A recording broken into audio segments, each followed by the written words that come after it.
Would you buy a car if you knew it had a kill switch in it? It would just stop working after a set number of miles or a set period of time. I don't think any of us would. And yet, with modern cars, a kill switch is pretty much what we end up with. We're going to look at devices that will act like a kill switch, rendering our car completely useless and often necessitating very expensive repairs just to keep the car on the road.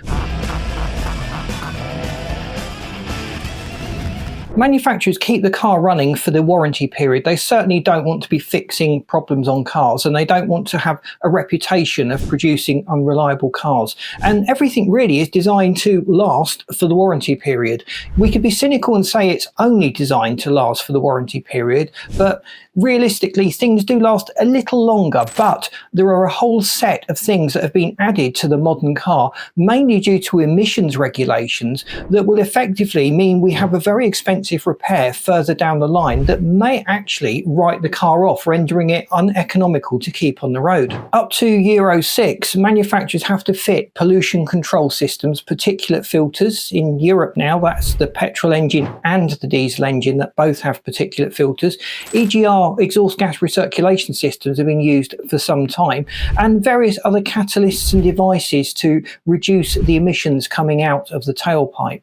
These devices are mandated to last for 5 years. If you were the manufacturer, would you design them to last for longer than 5 years, especially if that was going to put up the cost of the car because you need to use better quality components or parts? Thinking first of all about the particulate filter, it is essentially just a filter the soot collects in, and the filter eventually gets very, very hot. It goes through a regeneration cycle and it burns off the soot that it's collected. There's not a lot potentially to go wrong with a particulate filter. It doesn't really have any mechanical parts. It just catches the soot, heats it up and burns it off much like an oven. However, as the car ages, the soot buildup can exceed the capacity of the particulate filter to burn it off, rendering you in a situation where the filter is just getting more and more blocked.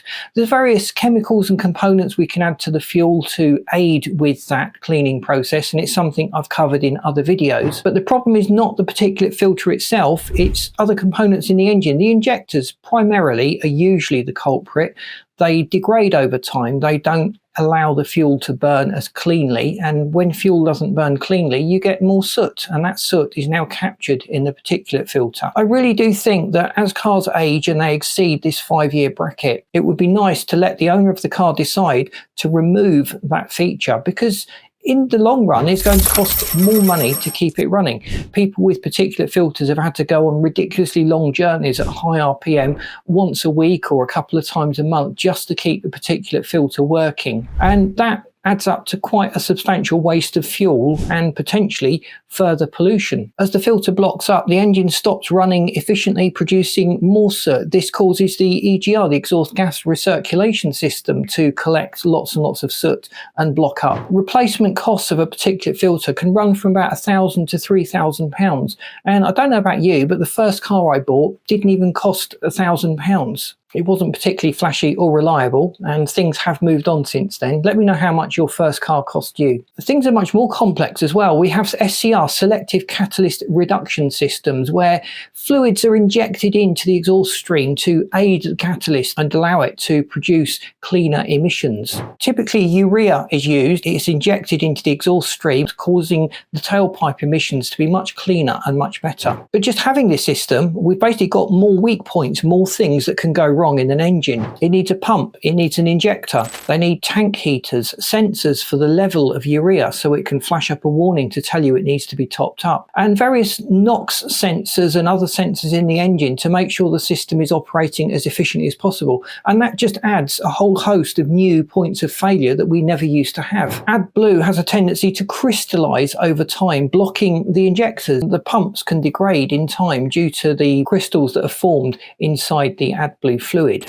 When that part fails, you can be looking at a replacement cost of £2,000 to £3,000, depending on your car and your application, obviously. But that is a substantial repair bill that will push a lot of older cars off the road.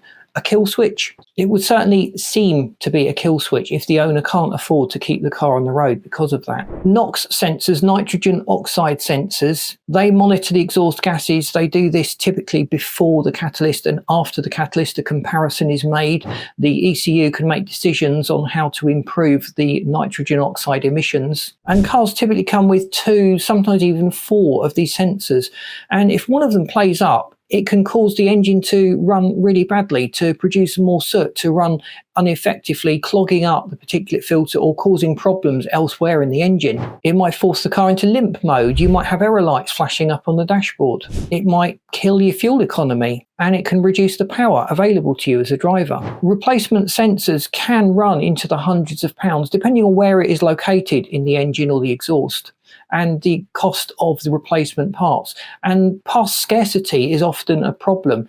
A lot of people have reported having problems buying these simple parts due to a very specific design by the manufacturer and lack of availability in the aftermarket. EGR, love it or hate it. Most of us hate it, if we're honest. It puts a little bit of exhaust into the intake at low throttle to reduce the nitrogen oxides that are emitted from the engine, causing the engine to run cooler, and a cooler engine produces less nitrogen oxide. The problem is this exhaust stream contains soot and other particles, and that can form a very, very hard layer constricting the flow through the EGR system, throwing up errors, causing other problems or poor running in certain conditions. More modern systems also have an EGR cooler which cools the exhaust gases, and again, having that cooling system is another point of failure. If the cooling system were to leak or there was a problem with the pump driving that cooling system, the EGR system will get too hot. That will cause other problems, cause faster soot buildup, and we can see that engines are becoming very complex now, and it can run into many hundreds of pounds just getting the EGR removed and cleaned or replaced.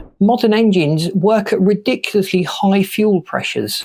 Gone are the days where we injected a little spray of fuel into the stream of air that was going into the engine, and it's now injected directly into the cylinders. We can be talking about 2,000 bars of pressure or more in some cases, and to achieve that you need a high pressure fuel pump. You need very good injectors that can handle that sort of pressure and produce the exact mist that we need. And most of this has been done to meet emissions regulations and emissions standards. When you run things at such high pressures, they're doing a lot of work. That is another point of failure, another kill switch in our car. And in some cars, injectors can run into the 400s to 500-600 pounds just per injector.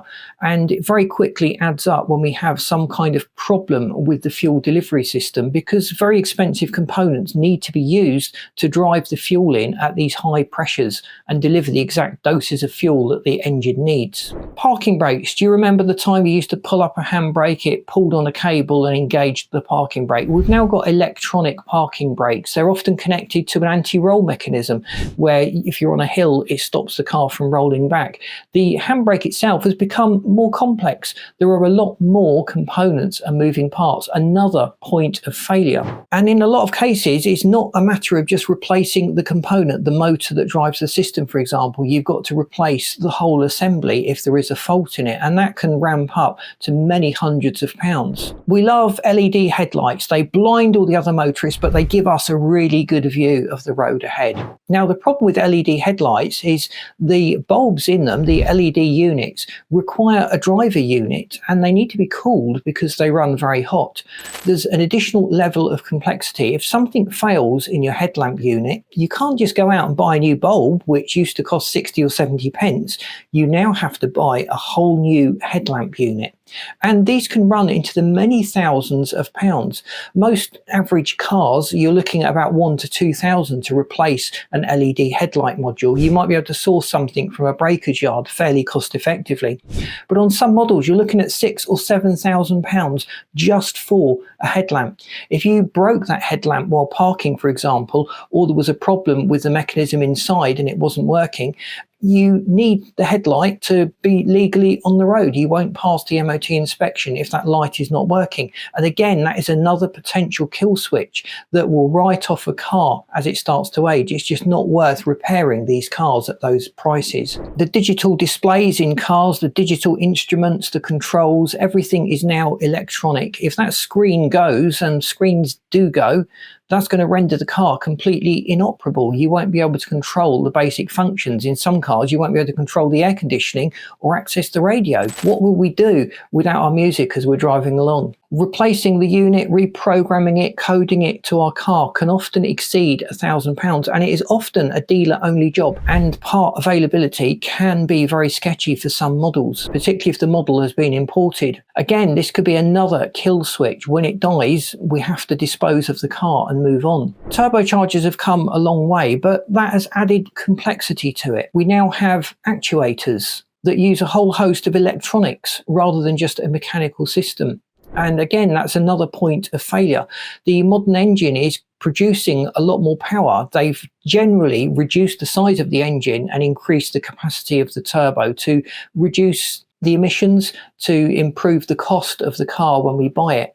And we're seeing small 1.4 litre cars producing as much power as a 2 or 3 litre car would have done 20 or 30 years ago. But that comes at a hidden cost, and that is the turbocharger unit is doing a lot of work. When that fails, you can be talking about thousands of pounds to replace the turbocharger. I've seen bills run up from £3,000 to £5,000 to deal with turbocharger problems, particularly when components have been dumped into the engine and cause problems inside the engine. Overall though, modern engines are pretty good. They are very good at extracting as much power from the fuel. They run on a sip of fuel compared to how they did a few years ago. But they're a lot more complex. There are a lot more opportunities for a car to be written off because the replacement cost of the part far exceeds a workable budget that the owner has set. Let me know if you've ever had to get rid of a car and move on just because the replacement cost of a part has been prohibitive, or you've not been able to find the part that you needed to replace. If you've enjoyed the video, please boot the like button. If you're not subscribed to the channel, please do so. I've lined up this video and this playlist that you should find really interesting. So see you in these next videos. Thanks for watching, and thanks for all the support and comments.